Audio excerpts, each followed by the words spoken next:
Hello my friends, again we have some of the great news coming, for example from Crimea. On your screens you may see the last selfie of this B-12 Russian surveillance airplane, which was kaputted by Ukrainian drone controlled by primary unit, one of the most effective drone operation units in the Ukrainian army if we speak about long-range strikes. And I can tell you a lot, not just about this airplane, by the way, two of those were kaputted, but also the place, this airfield. It is Kacha, not far away from Sevastopol, where I was born. I know Kacha airfield very well. I even used to walk there in the field when I was really young. But let's watch this video at first. During this attack, again, Russia lost one Mi-8 helicopter, and Kacha is the place or the base for the Russian helicopters, as well as those B-12 airplanes. Also the military transport aircraft like Antonov 26 are based there. So here we see kaboom. Yeah, definitely it was the strike of this helicopter. Yeah, over here you may see the blades were hit 100%, and obviously this kaboom caused the fire and the helicopter was kaputted. By the way, I have the image filmed from the scene, from the ground, by some of the eyewitnesses. The video spread around the internet. I'm gonna show you it later on, but it's not about this particular helicopter. It's about the Simferopol airfield, where Ukraine was successful in the strike as well. And there Russia lost maybe even 4 helicopters. But initially, let's continue with this video. So you may see, yeah, the airfield of Kacha, they have helicopters and they have those Bereev B-12 airplanes, surveillance airplanes, mostly used to find and identify submarines. So I guess this plane finally was hit, but it's really hard to say. Maybe drone hit the ground in front of the airplane. The serial number is 08. Again, I see some of the problems with control of the drones. So now that I see it once again, honestly saying it's hard to tell whether this was a successful strike really. I think it's the zoomed in image here. Well, maybe they hit this airplane, but obviously this airplane is disabled, because even if you hit close to the ground, all of the shrapnel and debris, it penetrates the airplane, so airplane is no-go for long time, maybe forever. It is made out of alloy, and this particular aircraft has also wooden parts. Yeah, it's like a flying boat, it may land on water. And that's the other one. Well, here it was a precise strike. You may see it here. Yeah, very stable flight right into the engine. Awesome. The airplane has actually 2 of the engines. This is a right-hand engine and this is the left one. You see that propeller is absent. So the particular unit was on maintenance and was located far from the main apron. Well, still it is a loss for the Russian airspace forces, because it's quite easy to replace propeller, but it's very hard to replace this kind of the airplane. Simply as with many of the Russian military airplanes from strategic aviation, and not only, it is not possible to build this aircraft once again. Well, before we go to analysis why those airplanes are crucial for Russia with the Ukrainian drone attacks, let me show you this clip, as I promised, with Russian kaboomed helicopter.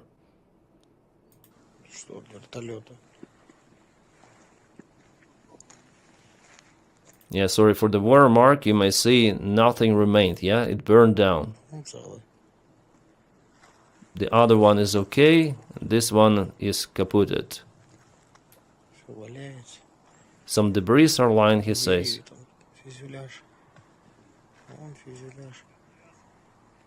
They also mark that there is some other helicopter further away, but I don't see it. Especially in this video, yeah, with this camera it's hard to tell. Well, at least one helicopter is flatlined successfully. We also have the satellite image confirmation about the other helicopter. Well, Ukrainian military intelligence report about 4 kaputted Russian helicopters in Simferopol only. Plus now we have a new video confirmation, I guess from Kacha, because it's the main base for Russian B-12 airplanes. Plus it is the base for the Russian helicopters, so Russia lost 1 more helicopter and at least 1 more airplane. Right, now let me tell you a couple of words about this airplane B-12, kind of the ugly airplane, as you may see. It's kind of old, made in Soviet Union in 1960s, but still it has its own unique feature. It was designed first of all as the patrolling aircraft of the sea, with capabilities to find submarines and ships. It has 2 powerful radars, one on the nose and one on the back, so this aircraft may locate the targets easily. And nowadays, when Ukraine sends the drone boats to Crimea, and those aircraft they are based in Crimea,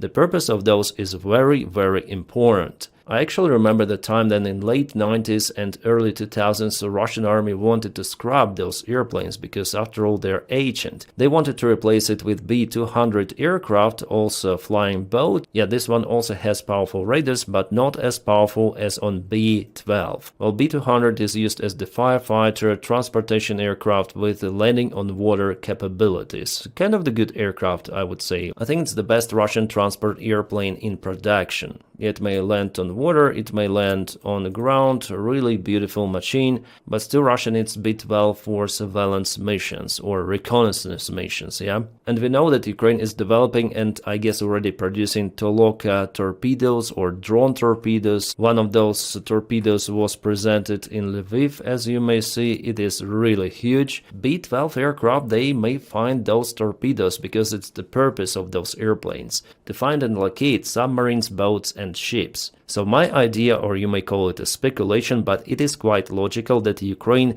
is now aiming towards those airplanes to eliminate the Russian surveillance on water. If you follow my channel and you watch my videos, you already know that Ukraine intensified strikes on Crimean military infrastructure of Russia, targeting the air defense systems and radars, so it's 100% that Ukraine is working to clear the path for long-range drones, maybe even long-range missiles, because we know about Flamingo, yeah? And also now Ukraine started to clear the way for maybe torpedoes, maybe more drone boats, because B-12 is like the same radar just in the sky. So again, for now I cannot prove it because I'm not there in the Ukrainian military command, but we see what is happening, yeah? And we may come out with our own logical conclusions. Maybe the target could be Kerch Bridge, maybe something else, we'll see. But I guess that something big is coming. Well, now about the place where it happened. This is Crimea. Sevastopol is on the south here, and a little bit towards north there is the military airfield of Kacha. An interesting thing about this particular airfield that it was always Russian. I mean, since Ukraine gained independence, it rented this airfield for Russians' use. If we zoom out here, you see Belbek military airfield. This is Ukrainian one. It was the main base for Ukrainian fighter jets in Crimea, but this one was used by Russians, rented all the time, and I know it perfectly because I spent lots of the time in Kacha when I was a kid. So I know perfectly what is flying there, and if we zoom in, you see those airplanes, B-12 or B-12, because the designer is Beriev, so in Russian it's B-12. So you may find those airplanes here, and also Russian Antonov 26 transport, small transport airplanes, I would say. They're like ATR-72 if we speak about the size. And again, if we check the surroundings, here is one more B-12, Antonov 26, B-12, this is the maintenance part, the maintenance hangar, so I don't know why they build it very close to civilian buildings. Also, there are some of the remote stands here for the airplanes, the runway itself, also it has unpaved runway, it goes in parallel, and also over here it's the place where they may land. And here's the road. When I was a kid, I walked here and I went, yeah, to the airfield itself. By the time it was poorly controlled, you know. Now I'm sure that they put some of the checkpoints, but we used to go to those remote hangars also to check out the airplanes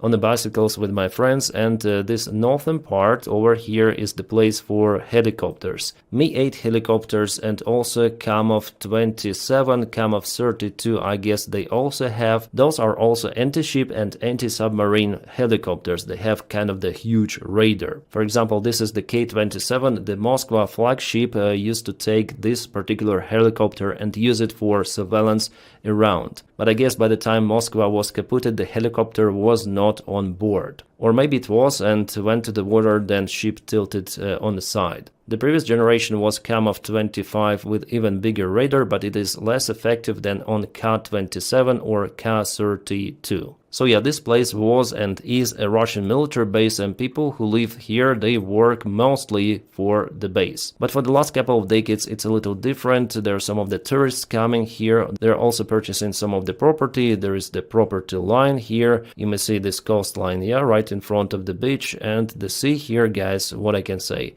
it is fantastic. It is wonderful. But sadly now Crimea is being occupied by Russia. I'm sure, however, that Ukraine will return Crimea fight back. However, it might only happen with the Russian regime collapse, which I think is imminent. You know, guys, just yesterday I filmed the video about the strikes on Crimea, and today we have more strikes on Crimea. Well, as for today, I think it's better to divide topics. Like now I spoke about the strikes on Crimea, but there are multiple more news coming. Some of them are even good, and I'm gonna film more videos today, so stand by.